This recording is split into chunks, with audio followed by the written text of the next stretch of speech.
यही कहना है आपसे।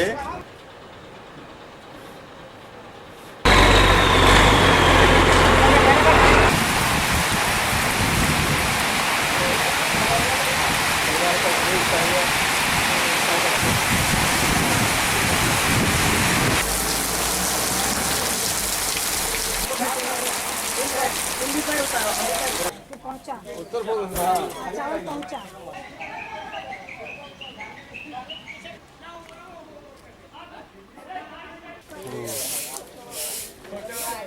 है अन्नपूर्णा, जिसमें सिलेक्ट कर रहा था 60 साल से ऊपर उम्र का आदमी को, जो पेंशनधारी नहीं हो। उसका 1200 क्विंटल चावल मेरे पास आया हुआ है, कम से कम 1.5 साल हो गया, क्या 2 साल, 1.5 साल से। और उसका लाभुक का चयन नहीं हो पा रहा है, जो गोदाम घेरे हुए हैं। कुछ नहीं है सर, पानी का तो सुविधा है नहीं, चापाकल तो सुविधा है नहीं सर, पानी तो ऑर्डर तो मत करिए। चापाकल तो है ही नहीं इतना बड़ा बाजार में।